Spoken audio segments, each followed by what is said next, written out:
let's talk now, again, another topic, chapter. Anything. The people are so frightened.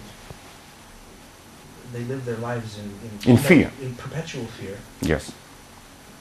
The state of what I'm going to call my language, coherent meaning and purpose, this divine quality that you were talking about.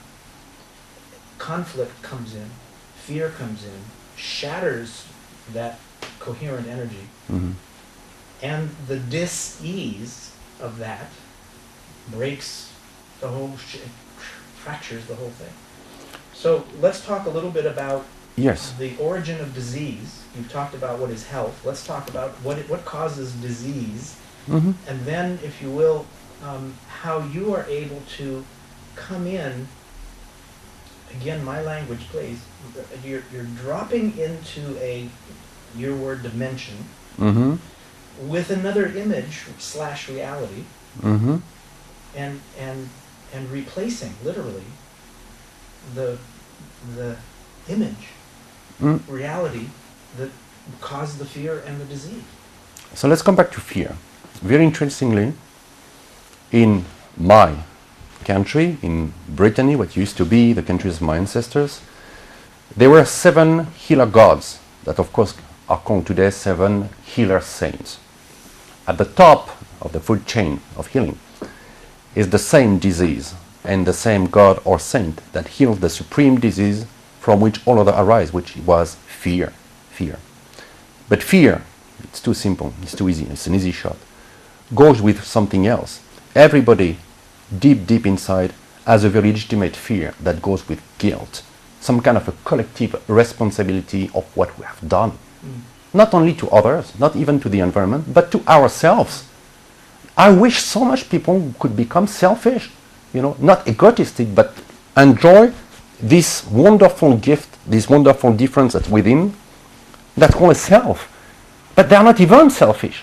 Why should they smoke, use drugs, use alcohol, be detrimental to themselves, use toxic products all the time, being in perpetual conflict between mind, body, between what they really aspire to in their heart and what they do with their life, in terms of money making, for instance?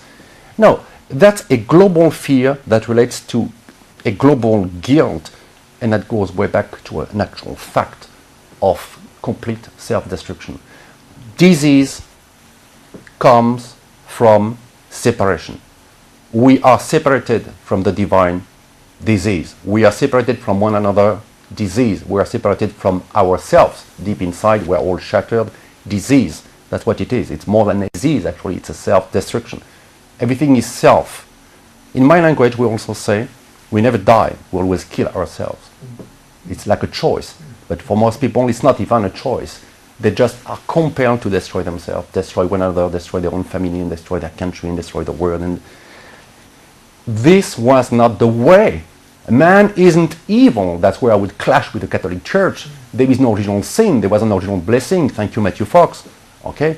We have been all blessed with this choice. The only choice we have is to say yes, to surrender. Yes, God, thank you. This is so, I don't even want your free will anymore. I want to comply to your will. And what a joy, what greatness, what fulfillment. This is bliss on tap. Everything that separates is illness. Everything that reunifies, justice, use, one, unus. The etymology of justice is when we are all one. That's what it means. Justice, the one who say use. Use is unity, the same root. Is when we are united, that everything is fair and just. There cannot be any injustice. Then you cannot harm yourself. I mean, you can, obviously, but you shouldn't. And there is a point, there is a stage of evolution where we didn't and where we will not anymore. That's exactly what we're working on right now.